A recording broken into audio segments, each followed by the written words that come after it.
ہر قسم کی حمد و ثنا، تعریف و توصیف، بڑائی اور کبریائی، جاہ و جلال اسی اللہ رب العالمین کے لیے لائق و زیبا ہے،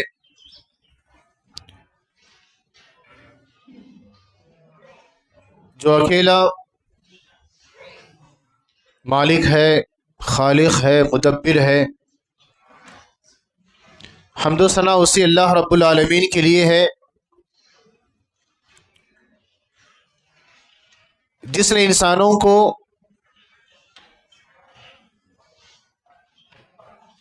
ایک دوسرے کے لیے یا ایک دوسرے کے تعاون یا ہمدردی یا خیر خواہی کے جذبات کو اللہ تعالیٰ نے انسان کے اندر پیدا کیا۔ درود و سلام ہو اللہ کے نبی صلی اللہ علیہ وسلم پر۔ اللہم صلی علی محمد وعلی آل محمد کما صلیت علی ابراہیم وعلی آل ابراہیم انک حمید مجید۔ اللہم بارک علی محمد وعلی آل محمد کما بارکت علی ابراہیم وعلی آل ابراہیم انک حمید مجید۔ معزز حاضرین جمعہ، خواتین اسلام، اللہ تعالیٰ نے انسان کی تخلیق، انسان کی پیدائش کچھ اس طرح سے کی ہے کہ وہ دوسرے انسان کے بغیر نہیں رہ سکتا۔ وہ ایک دوسرے کا تعاون، ایک دوسرے کی مدد لے کر ہی زندگی گزارتا ہے، اور معاشرے کا وجود، سوسائٹی جو قائم ہوتی ہے، معاشرہ جو وجود میں آتا ہے، وہ ایک دوسرے کے ساتھ ہمدردی اور خیر خواہی کے جذبات کو بانٹنے سے ہی معاشرہ وجود میں آتا ہے۔ اللہ تعالیٰ نے مال و دولت، جاہ و منصب، عقل اور ذہن، فہم و فراست، یہ جو نعمتیں انسان کو عطا کی ہیں، اس کے اندر کمی اور بیشی ہے۔ کیوں اللہ تعالیٰ نے مال و دولت کو انسان کے اندر کمی اور بیشی؟ کسی کے لیے مال زیادہ ہے، کسی کے لیے مال کم ہے۔ اللہ تعالیٰ نے جاہ و منصب، مقام و مرتبہ، کسی کو اللہ تعالیٰ نے بڑا دیا ہے اور کسی کو کم دیا ہے۔ اس کا مقصد یہی ہے کہ انسان جو منصب والا ہے، جو مال و دولت میں بڑا ہے، وہ اپنے سے چھوٹے والے کی مدد کر سکے۔ جو انسان مال و دولت میں یا جاہ و منصب میں بہت اونچا مقام رکھتا ہے، وہ اپنے سے کمتر آدمی کو، اپنے سے چھوٹے والے منصب اور جاہ والے آدمی کو اس کی مدد کر سکے، اس کا تعاون کر سکے اور اس کی ہمدردی کر سکے۔ حاضرین گرامی، خدمت خلق، مخلوق کی خدمت کرنا ایک ایسا مقدس فریضہ ہے جو انسانوں کے اندر ہمدردی، خیر خواہی کے جذبات پیدا کرتا ہے، اور ایک ایسی صفت ہے جس کے اندر بھی یہ پائی جاتی ہے، اس کا مقام و مرتبہ اللہ رب العالمین کے پاس بہت بڑا ہوتا ہے۔ آپ صلی اللہ علیہ وسلم نے ایک حدیث میں فرمایا، احب الناس الی اللہ انفعهم واحب الاعمال الی اللہ عز وجل سرور تدخلہ علی مسلم۔ کہا اللہ کے نبی صلی اللہ علیہ وسلم نے، احب الناس الی اللہ انفعهم، اللہ تعالیٰ کے نزدیک سب سے زیادہ محبوب لوگ وہ ہیں، اللہ تعالیٰ ان لوگوں کو سب سے زیادہ پسند کرتا ہے، انفعهم، جو لوگوں کو سب سے زیادہ فائدہ پہنچانے والے ہوں، جو لوگوں کے لیے کام آنے والے ہوں، جس کی ذات سے لوگوں کو فائدہ پہنچے، جس کی ذات سے لوگ فیض یاب ہوتے ہوں، ایسے لوگوں کو اللہ تعالیٰ بے حد محبت کرتا ہے۔ اور اللہ کے نبی صلی اللہ علیہ وسلم نے آگے فرمایا، وَأَحَبُّ الْأَعْمَالِ إِلَى اللَّهِ عَزَّ وَجَلَّ، اور اللہ کے نزدیک سب سے زیادہ پسندیدہ اعمال کیا ہے؟ کہا سرور تدخلہ علی مسلم، کوئی مسلمان، کسی مسلمان کو آپ غم زدہ دیکھتے ہیں، کسی مسلمان کو آپ غمگین دیکھتے ہیں، وہ پریشانی کا مارا ہوا ہے، وہ غم زدہ نظر آ رہا ہے، غم زدہ کے آثار اس کے چہرے سے نظر آ رہے ہیں۔ اللہ کے نبی صلی اللہ علیہ وسلم نے فرمایا ایسے غم زدہ مسلمان کی مدد کرنا یا اس کے کام آنا یا اس کا تعاون کرنا جس کے ذریعے سے اس کی غمی خوشی میں تبدیل ہو جائے، اس کے اندر آپ خوشی پیدا کر دیں کسی بھی ناحیے سے، اللہ رب العالمین کے نزدیک یہ عمل بہت زیادہ پسندیدہ ہے۔ اور آگے اللہ کے نبی نے فرمایا او تکشف عنہ کربہ، یا کسی مسلمان کو آپ پریشان دیکھتے ہیں، مصیبت کا مارا ہوا ہے، پریشان حال ہے، اللہ کے نبی نے فرمایا او تکشف عنہ کربہ، آپ اگر اس کی پریشانی کو دور کرتے ہیں تو اللہ تعالیٰ کو بہت زیادہ محبوب عمل ہے۔ او تقضی عنہ دینہ، کوئی آدمی، کوئی مسلمان مقروض ہے، قرض کے تلے ڈوبا ہوا ہے، بے شمار قرض ہے، بہت سارا قرض اس کے سر پر ہے، قرض کو لے کر کے وہ پریشان ہے، اللہ کے نبی نے فرمایا اگر آپ اس کے قرض کو ادا کرتے ہیں یا اس کے معاملے میں آپ مدد کرتے ہیں تو اللہ رب العالمین کے نزدیک یہ بے حد محبوب عمل ہے۔ او تطرد عنہ جوعہ، یا کسی بھوکے مسلمان کی بھوک کو آپ دور کرتے ہیں، اس کو آپ کھلاتے ہیں، اس کو آپ پلاتے ہیں، جس کے ذریعے سے وہ اپنی بھوک ختم کر لیتا ہے، اللہ کے نبی نے فرمایا یہ سارے اعمال اللہ تعالیٰ کو بہت زیادہ محبوب عمل ہے۔ ایک مسلمان کے اندر خوشی پیدا کرنا یا اس کی پریشانی کو دور کرنا یا اس کے قرض کو ادا کرنا یا اللہ کے نبی نے فرمایا یا اس کے بھوک کو دور کرنا، یہ سارے اعمال اللہ تعالیٰ کو بے حد زیادہ محبوب عمل میں سے ہے۔ آپ سورۃ البلد پڑھیے، سورۃ البلد میں اللہ رب العالمین نے ایمان اور عمل صالح سے پہلے، ایمان اور اعمال صالحہ سے پہلے خدمت خلق کا ذکر کیا، جس سے یہ پتہ چلتا ہے کہ خدمت خلق، مخلوق کی خدمت، یہ اللہ رب العالمین کے نزدیک بے حد بہت بڑا مقام رکھتی ہے، اس کا مقام اور مرتبہ بہت اونچا ہو جاتا ہے جو کسی ناحیے سے اپنے طور پر مخلوق کی خدمت کرتا ہے۔ اسی طرح سے خدمت خلق ایک عبادت ہے، عبادت کہا گیا خدمت خلق کو۔ قرآن کریم میں توحید جیسی اہم عبادت کے ساتھ اس کا تذکرہ ہوا، توحید جیسی اہم عبادت اس کے ساتھ اس کا تذکرہ ہوا تو اللہ رب العالمین یہ بتلانا چاہتا ہے کہ جس طرح توحید جیسی اہم عبادت اللہ تعالیٰ کے پاس بہت زیادہ اہمیت کے حامل رکھتی ہے، تو اسی طرح سے توحید کے ساتھ اللہ تعالیٰ نے خدمت خلق کا بھی تذکرہ فرمایا اور کہا وَاعْبُدُوا اللَّهَ وَلَا تُشْرِكُوا بِهِ شَيْئًا وَبِالْوَالِدَيْنِ اِحْسَانًا، اللہ تعالیٰ ہی کی عبادت کرو، اس کے ساتھ کسی کو شریک نہ کرو۔ اس کے بعد کہا اللہ تعالیٰ نے وَبِالْوَالِدَيْنِ اِحْسَانًا، والدین کے ساتھ حسن سلوک کرو،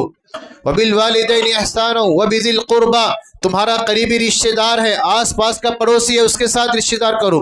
وَالْجَارِ ذِي الْقُرْبَى وَالْجَارِ الْجُنُبِ، دور کا پڑوسی ہے اس کے ساتھ احسان کا معاملہ کرو، وَالْجَارِ الْجُنُبِ وَالصَّاحِبِ بِالْجَنبِ، تمہارے ساتھ تمہارا ہمسایہ ہے، تمہارا دوست ہے، تمہاری محفل میں بیٹھنے والا ہے، اس کے ساتھ بھی خیر خواہی کرو، اس کی بھی مدد کرو۔ تو اللہ تعالیٰ نے توحید جیسی اہم عبادت کے ساتھ خدمت خلق کا تذکرہ کر کے اللہ نے فرمایا کہ خدمت خلق کرنے والوں کا مقام و مرتبہ اللہ تعالیٰ کے پاس بہت زیادہ ہو جاتا ہے۔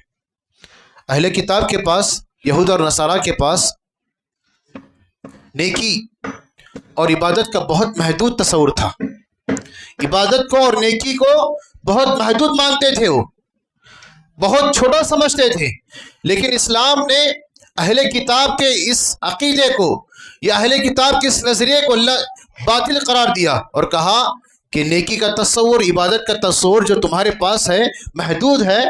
بہت مختصر ہے، وہ ایسی نہیں ہے۔ کہا لیس البر ان تولوا وجوهکم قبل المشرق وآت المال على حبه ذوي القربى واليتامى والمساکین وابن السبیل، مال کی محبت تمہارے دل میں ہے، لیکن مال کی محبت کو رکھتے ہوئے اگر تم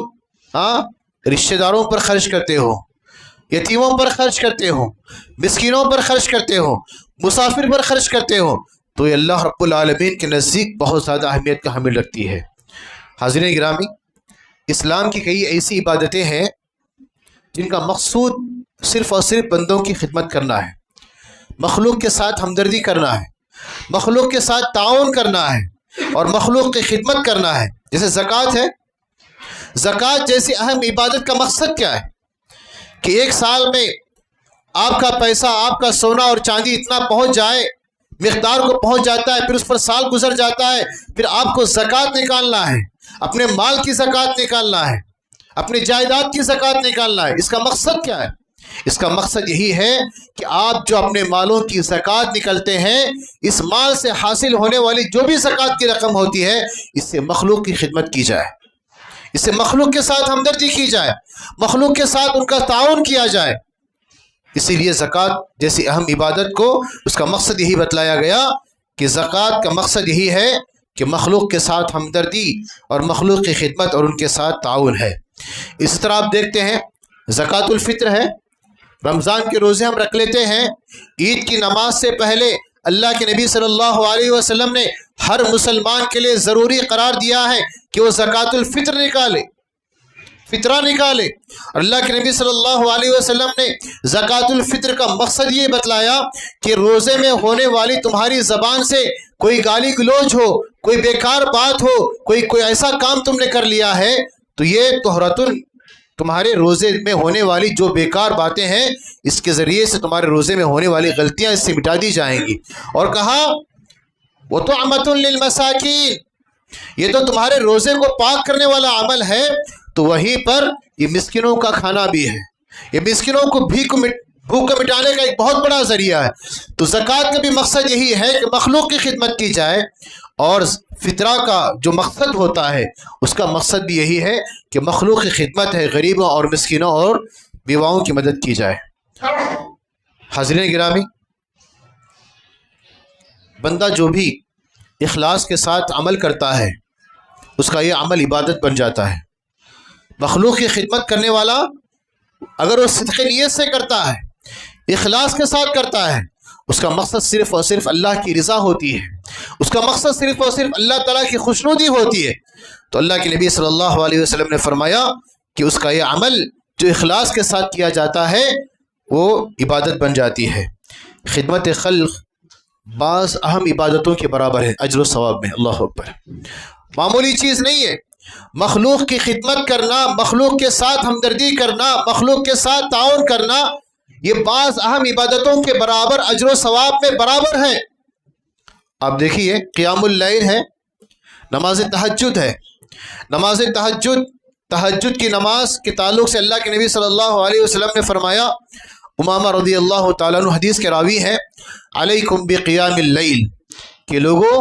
نماز تہجد کو لازم پکڑو، نماز تہجد پڑھا کیا کرو۔ کیوں؟ فَإِنَّهُ دَأْبُ الصَّالِحِينَ قَبْلَكُمْ، یہ نماز تہجد کا ادا کرنا جب ساری انسانیں سو رہی ہے، تم اپنی نیند سے بیدار ہو کر کے، اپنے بستر کو چھوڑ کر کے، اپنی خواہشات کو مار کر کے اللہ کی رضا کو حاصل کرنے کے لیے، جبکہ ساری مخلوقات نیند کے آغوش میں ہے، نیند کے مزے لے رہی ہے، ایسے حالات میں اٹھنا، ایسے حالات میں بیدار ہونا، اپنے بستر کو چھوڑنا، اپنے خواہشات کو مارنا اور اللہ کے لیے کھڑے ہونا، نماز پڑھنا، یہ کیوں؟ فَإِنَّهُ دَأْبُ الصَّالِحِينَ قَبْلَكُمْ، یہ تم سے پہلے والے نیک لوگوں کا شیوا رہا ہے۔ تہجد کی نماز پڑھنا یہ تم سے پہلے والے لوگوں کی عادت رہی ہے، ان کا ایک امتیازی وصف رہا ہے کہ وہ ہمیشہ تہجد کی نماز کی پابندی کیا کرتے تھے۔ اور دوسرا فائدہ تہجد کا اللہ کے نبی نے فرمایا وَقُرْبَةٌ إِلَى اللَّهِ تَعَالَى، اگر تم نماز تہجد کو پڑھتے ہو تو اللہ تعالیٰ کی قربت تمہیں ملے گی، تم اللہ تعالیٰ کے قریب ترین بندوں میں تمہارا شمار ہو جائے گا۔ تیسرا فائدہ اللہ کے نبی نے فرمایا وَمَنْهَاتٌ عَنِ الْإِثْمِ، اگر تم تہجد کی نماز کی پابندی کرتے ہو تو نماز تہجد تم کو گناہوں سے رکنے کا بہت بڑا ذریعہ ہے۔ اس کے بعد اللہ کے نبی نے فرمایا وَتَكْفِيرٌ لِلسَّيِّئَاتِ، چوتھا فائدہ نماز تہجد کا اللہ کے نبی نے فرمایا اگر کوئی نماز تہجد کی پابندی کرتا ہے، برابر اس کو وقت پہ ادا کرتا ہے، تو اللہ کے نبی نے فرمایا کہ نماز تہجد کو پڑھنے کی وجہ سے انسان کے گناہوں کو دھو دیا جاتا ہے، انسان کی معصیتوں کو مٹا دیا جاتا ہے۔ اور پانچواں فائدہ اللہ کے نبی نے فرمایا وَمَطْرَدَةٌ لِلدَّاءِ عَنِ الْجَسَدِ، نماز تہجد کو جو آدمی پڑھتا ہے اللہ تعالیٰ اس کے جسم کی بیماریوں کو اللہ تعالیٰ دور کر دیتا ہے۔ اللہ تعالیٰ اس کے جسم میں کوئی بیماری داخل نہیں کرتا، وہ آدمی بیمار نہیں ہوگا جو نماز تہجد پڑھتا ہے۔ اتنی بڑی اہم عبادت جس کے اتنے بڑے بڑے فائدے بتائے گئے کہ آسمانی دنیا پر اللہ تعالیٰ ہوتا ہے اور اللہ تعالیٰ خود آواز لگاتا ہے کہ کوئی ہے مجھ سے مانگنے والا، میں اس کی مانگ کو پورا کروں۔ کوئی ہے گنہگار، اپنے گناہوں کو میرے سامنے رکھے، میں اس کے سارے گناہوں کو معاف کر دوں گا۔ اللہ تعالیٰ ہر دن آ کر کے آسمانی دنیا پر آواز لگاتا ہے، صدا لگاتا ہے، اور اللہ تعالیٰ اس کی پکار کو سننے کے لیے تیار ہوتا ہے۔ ایسی نماز تہجد کو اللہ کے نبی نے فرمایا۔ اور اسی طرح سے ہم دیکھتے ہیں روزہ ہے، روزہ جس کا بدلہ اللہ کے نبی صلی اللہ علیہ وسلم نے فرمایا کہ خود اللہ تعالیٰ فرماتا ہے الصوم لی وانا اجزی بہ، کہ بندہ میرے لیے روزہ رکھتا ہے تو میں خود اس کو اجر دینے والا ہوں۔ اور اللہ تعالیٰ کتنا اجر دے گا یہ ان لمٹ ہے، ان لمٹ ہے، نہیں بتلایا گیا کہ اللہ تعالیٰ کی ذات دینے پر آئے تو ہم اس کا شمار نہیں کر سکتے، اس کا حساب نہیں لگا سکتے۔ روزہ جیسی اہم عبادت، اور اسی طرح جہاد، جہاد اتنا بڑا عمل، اتنا افضل عمل، اللہ کے نبی نے جہاد کے تعلق سے بے شمار احادیث میں اس کی فضیلتیں اور اہمیتیں بیان کی۔ نماز تہجد، روزہ اور اسی طرح سے جہاد، اللہ کے نبی نے فرمایا اتنی اہم عبادتیں صرف اور صرف اگر مخلوق کی خدمت کرتے ہیں تو نماز تہجد پڑھنے والے کو جتنا ثواب ملتا ہے، روزہ رکھنے والے کو جتنا ثواب ملتا ہے، جہاد میں شریک ہونے والے کو جتنا اجر ملتا ہے، مخلوق کی خدمت کرنے والے کو بھی برابر اتنا اجر ملے گا۔ اللہ کے نبی صلی اللہ علیہ وسلم فرماتے ہیں، کہا اللہ کے نبی صلی اللہ علیہ وسلم نے، صحیح مسلم کی روایت ہے، الساعی علی الارملہ والمسکین کالمجاہد فی سبیل اللہ۔ اللہ اکبر۔ الساعی علی الارملہ والمسکین کالمجاہد فی سبیل اللہ، کہ یتیموں کی، بیواؤں کی، مسکینوں کی، ان کی خدمت کرنے والا، ان کی راہ میں دوڑ دھوپ کرنے والا، ان کی ضرورتوں کو پورا کرنے والا، ان کے ساتھ کام آنے والا، ان کا تعاون کرنے والا، ان کی ہمدردی کرنے والا، اللہ کے نبی نے فرمایا کل مجاہد فی سبیل اللہ، اجر میں، ثواب میں، جہاد میں شریک ہونے والے کو بھی جتنا اجر ملتا ہے، مخلوق کی یتیموں، بیواؤں اور مسکینوں کی خدمت کرنے والے کو جہاد میں شریک ہونے والے کے برابر اجر ملتا ہے۔ اور اللہ کے نبی نے فرمایا نہ صرف جہاد میں شریک ہونے والے کو اجر کے ثواب کے برابر، بلکہ نماز تہجد کو جو آدمی مسلسل پڑھتا ہے، جتنا وہ اجر نماز تہجد کو پڑھنے کے بعد پاتا ہے، مخلوق کے ساتھ بیواؤں، یتیموں اور مسکینوں کی خدمت کرنے والے کو برابر اتنا اجر دیا جاتا ہے۔ نہ صرف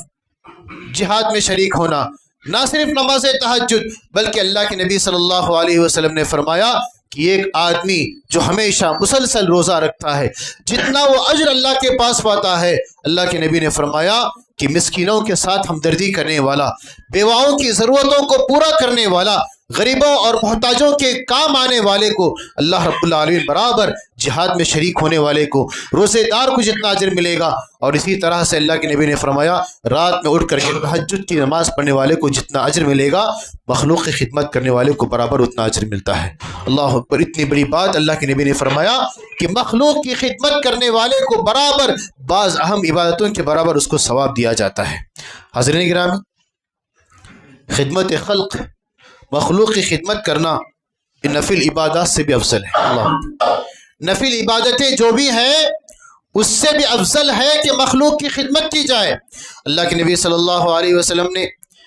خدمت خلق کو نفل عبادات سے افضل قرار دیا، اور اللہ کے نبی نے ایک حدیث میں فرمایا، صحیح جامع صغیر کی روایت ہے، وَلِأَنْ أَمْشِي مَا أَخِي الْمُسْلِمِ عَلَى فِي حَاجَةٍ أَحَبُّ إِلَيَّ مِنْ أَنْ أَعْتَكِفَ فِي الْمَسْجِدِ شَهْرًا۔ کتنی بڑی بات اللہ کے نبی نے فرمایا، کہا کہ میں کسی مسلمان کے ساتھ چلوں۔ اللہ کے نبی فرماتے ہیں کہ میں کسی مسلمان کے ساتھ چلوں اس کے کام میں ہاتھ بٹھانے کے لیے، کوئی کام ہے اس کے کام میں ہاتھ بٹھانے کے لیے میں اس کے ساتھ چلوں۔ اللہ کے نبی نے فرمایا میرے نزدیک یہ سب سے زیادہ محبوب عمل ہے، کس سے بھی مسجد نبوی میں 1 مہینہ اعتکاف کرنے کے برابر جتنا اجر اس کو ملے گا۔ ایک مسجد نبوی کہا گیا، عام مسجدیں نہیں، مسجد نبوی میں 1 مہینہ اعتکاف کرنے والے کو جتنا اجر ملتا ہے، اللہ کے نبی صلی اللہ علیہ وسلم نے فرمایا اس سے بھی بہتر میرے نزدیک یہ ہے کہ میں کسی مسلمان کے ساتھ چلوں، اس کے کام میں ساتھ دوں، اس کے کام میں اس کا ہاتھ بٹھاؤں، یہ اللہ رب العالمین کو بہت زیادہ محبوب عمل ہے۔ حاضرین گرامی، رسول اللہ صلی اللہ علیہ وسلم کی زندگی کو آپ دیکھیں، نبوت سے پہلے کی آپ کی زندگی کو آپ دیکھیں، نبی بنائے جانے کے بعد کی زندگی کو آپ دیکھیں، آپ کی ساری زندگی مخلوق کی خدمت سے سرشار تھی۔ آپ اللہ کے نبی صلی اللہ علیہ وسلم خدمت خلق کے لیے آپ ہمیشہ تیار رہتے تھے۔ نبی بنائے جانے سے پہلے مکے میں جب بد امنی شروع ہوئی، لوٹ ماری زیادہ ہونے لگی، چوریاں زیادہ ہونے لگی، گناہ کے کام زیادہ ہونے لگے، اللہ کے نبی آپ ابھی نبی بنائے نہیں گئے، مکے کے سرداروں کے ساتھ مل کر کے اللہ کے نبی نے میٹنگ کی جس کا نام حلف الفضول رکھا گیا، جس میں ان باتوں کا اقرار لیا گیا کہ مکے سے ہم بد امنی کو دور کر دیں گے، خوف اور دہشت کا ماحول مکے میں نہیں ہوگا، مکے سے باہر اندر جو بھی آتا ہے ہم اس کی مدد کریں گے، مکے کو ہم ایک پیسفل شہر بنائیں گے۔ یہ ساری چیزیں کیوں؟ یہ مخلوق کی خدمت کے لیے، خدمت خلق کے لیے ایک میٹنگ قائم کی گئی جس کا مقصد یہی وہ تھا کہ اس کی میٹنگ کے ذریعے سے مخلوق کی خدمت کی جائے۔ آپ غار حرا کو لے لیجیے، آپ غار حرا میں سب سے پہلے اللہ کے نبی پر جب آپ وحی نازل ہوئی، جبرائیل امین آپ کے سامنے حاضر ہوئے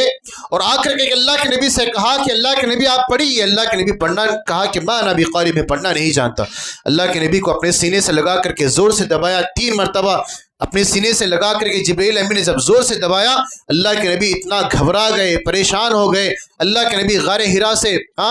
واپس نکلے اپنے گھر کی طرف، مائی خدیجہ رضی اللہ عنہا سے گھر میں آ کر کے کہا کہ مجھے چادر اڑا دو، مجھے چادر اڑا دو، زمیلونی زمیلونی، مجھے چادر اڑا دو۔ مائی خدیجہ رضی اللہ عنہا نے اللہ کے نبی کو چادر اڑا کر کے سلایا۔ اللہ کے نبی کو کچھ دیر کے بعد افاقہ ہوا، اللہ کے نبی کی طبیعت سنبھلی تو مائی خدیجہ رضی اللہ عنہا نے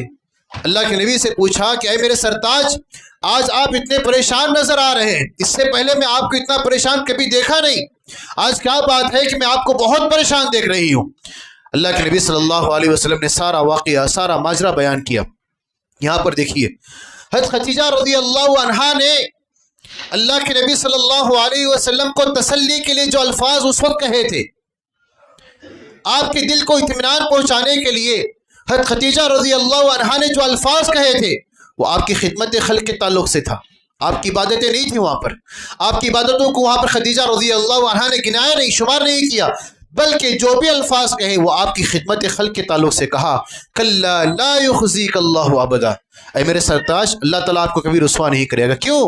انک لتصل الرحم، الفاظ پہ غور کیجیے، انک لتصل الرحم، اللہ تعالیٰ آپ کو کبھی ذلیل اور رسوا نہیں کرے گا۔ کیوں؟ کیونکہ آپ رشتہ داری کو قائم کرتے ہیں۔ وَتَحْمِلُ الْكَلْ، جو آدمی بوجھ نہیں اٹھاتا آپ اس کا بوجھ اٹھا کر کے اس کے گھر تک پہنچانے والے آپ ہیں۔ وَتُقْسِمُ الْمَعْدُومِ، جو آدمی کماتا نہیں آپ اس کو کما کر دینے والے ہیں۔ وَتُعِينُ عَلَى نَوَائِبِ الْحَقِّ، حق کے راستے میں آنے والی جتنی بھی مصیبتیں پریشانیاں ہوتی ہیں، تکالیف میں آپ دوسروں کی مدد کرنے والے ہیں۔ یہ ساری صفتیں، یہ ساری اچھی عادتیں، یہ ساری خوبیاں آپ کے اندر ہیں، تب جا کر کے اللہ تعالیٰ آپ کو رسوا نہیں کرے گا۔ اللہ کے نبی کی خدمت خلق کے تعلق سے جو الفاظ مائی خدیجہ رضی اللہ عنہا نے پہلی وحی کے موقع پر کہا تھا وہ آپ کی خدمت خلق کے تعلق سے تھا۔ تو پتہ یہ چلتا ہے کہ اللہ کے نبی کی زندگی اٹھا کر کے دیکھیں، آپ کی ساری زندگی خدمت خلق پر معمور تھی۔ اس لیے اللہ کے نبی صلی اللہ علیہ وسلم دعا کرتے تھے، کیا دعا کرتے تھے؟ اللہم انی اسألک فعل الخیرات، اے اللہ تعالیٰ میں تجھ سے بھلائیوں کے کام کرنے کی توفیق مانگتا ہوں، نیکی کے کام کروں، بھلائی کے کام کروں۔ وَتَرْكَ الْمُنْكَرَاتِ، اے اللہ تعالیٰ برائیوں سے میں بچا لیا جاؤں، برائیوں سے میں دور رہوں، اے اللہ تجھ سے ایسی توفیق مانگتا ہوں۔ وَحُبَّ الْمَسَاكِينِ، اے اللہ تعالیٰ مسکینوں کی محبت کا میں تجھ سے سوال کرتا ہوں، مسکینوں کی محبت میں تجھ سے مانگتا ہوں۔ اللہ اکبر، مسکینوں کی محبت کا سوال کرنے والا یہ جملہ یہ بتلاتا ہے کہ اللہ کے نبی صلی اللہ علیہ وسلم کے دل میں مخلوق کی خدمت کا کتنا جذبہ تھا۔ آپ مخلوق کی خدمت کرنے والے تھے اللہ کے نبی صلی اللہ علیہ وسلم۔ بے شمار واقعات ہمیں تاریخ میں ملیں گے اللہ کے نبی کے اور صحابہ کے کہ انہوں نے مخلوق کی کیسی کیسی خدمت کی کہ لوگوں کو پتہ بھی نہیں چلتا تھا کہ کس نے کام کیا ہے۔ اس لیے میرے بھائیوں، اللہ تعالیٰ آپ سے کام لے رہا ہے، آپ سے مخلوق کی کوئی خدمت آپ کر رہے ہیں، مال کے ذریعے سے ہو، اپنے منصب کے ذریعے سے ہو، اپنے عہدے کے ذریعے سے ہو، اللہ تعالیٰ نے آپ کو بہت بڑا رتبہ عطا کیا ہے، سوسائٹی میں آپ کا نام ہے، معاشرے میں آپ کا نام ہے، تو آپ مخلوق کی خدمت کیجئے، آپ سے ہونے والی یہ خدمت بھی اللہ تعالیٰ کو راضی کر جائے اور آپ کے لیے نار جہنم سے بچنے کا سبب بن جائے۔ اس لیے میرے بھائیوں، مخلوق کی خدمت یہ بہت اہم ضرورت آج کی ضرورت ہے۔ حاضرین گرامی، ایک واقعہ بیان کر کے میں آپ کی بات کو ختم کروں گا۔ ڈاکٹر نبیل ایوزا، دیکھیے مخلوق کی خدمت کرنے کا کتنا بڑا فائدہ ہوتا ہے۔ ڈاکٹر نبیل ایوزا کہتے ہیں کہ کویت میں میرا ایک دوست ایک حکومتی ادارے میں بہت بڑے منصب پر فائز ہے،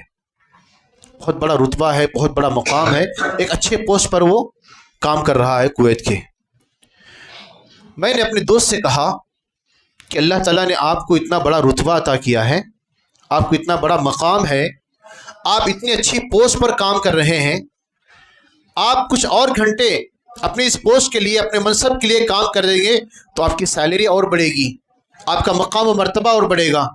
آپ کو اور اونچا مقام و مرتبہ ملے گا۔ لیکن کہتے ہیں ڈاکٹر نبیل، میں دیکھتا ہوں اپنے دوست کو اتنے بڑے منصب پر فائز رہنے کے باوجود بھی، اتنے بڑے پوسٹ پر رہنے کے باوجود بھی، میرا دوست اپنے کاموں میں سے دن کے کچھ گھنٹے ایسے نکالتا ہے کہ جس کے ذریعے سے وہ مخلوق کی خدمت کرتا ہے، فلاحی کام کرتا ہے،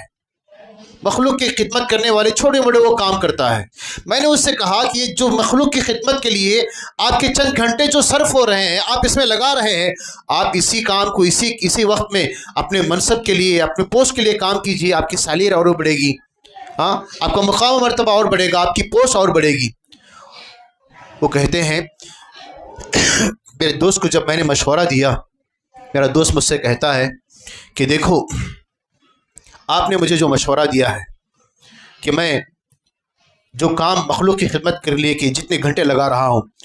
ان گھنٹوں میں اپنا اور کام کر لوں تاکہ میری سیلری، میری تنخواہ اور بڑھے، مجھے اچھی پوسٹ ملے، آپ کا مشورہ صحیح ہے،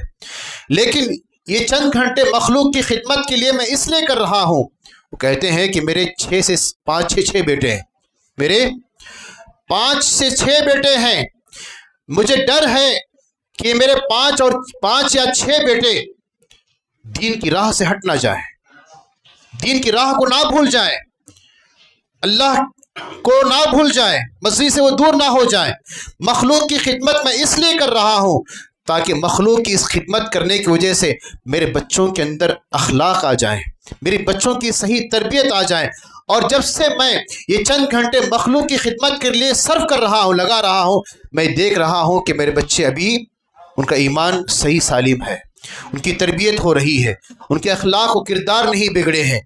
جب سے میں مخلوق کی خدمت میں لگا ہوں، خدمت خلق میں جب کر رہا ہوں، مجھے اللہ تعالیٰ سے امید ہے کہ میرے بچوں کے ایمان کو کوئی چیز خطرہ نہیں کر سکتی، میرے بچوں کے ایمان میں کوئی چیز بگاڑ نہیں پیدا کر سکتی، میرے بچوں کے اخلاق و عادات پر کوئی آنچ نہیں آئے گی۔ یہی فائدہ ہوتا ہے جب سے مخلوق کی خدمت کر رہا ہوں۔ وہ کہتے ہیں کہ اللہ کے نبی صلی اللہ علیہ وسلم کی وہ حدیث، واللہ فی عون العبد ما کان العبد فی عون اخیہ، بندے کی مدد میں اللہ تعالیٰ اس وقت تک رہتا ہے جب بندہ اپنے بھائی کی مدد میں لگا رہتا ہے۔ کرو مہربانی تم اہل زمین پر، کرو مہربانی تم اہل زمین پر، خدا مہرباں ہوگا عرش بری پر۔ ارحموا من فی الارض یرحمکم من فی السماء، لوگوں زمین والوں پر رحم کرو، زمین والوں کے ساتھ کام آؤ، ان کی خدمت کرو، ان کا تعاون کرو، ان کے ساتھ ہمدردی کرو، عرش والا تم پر رحم فرمائے گا، تمہارے کام آئے گا۔ حاضرین گرامی، بے شمار واقعات خدمت خلق کے تعلق سے، لیکن آج ضرورت اس بات کی ہے کہ مسلمانوں کے اندر خدمت خلق کا یہ جذبہ بہت ہی کم پایا جاتا ہے۔ خدمت خلق کا جذبہ آج مجھے اور آپ کو اپنے اندر پیدا کرنے کی ضرورت ہے،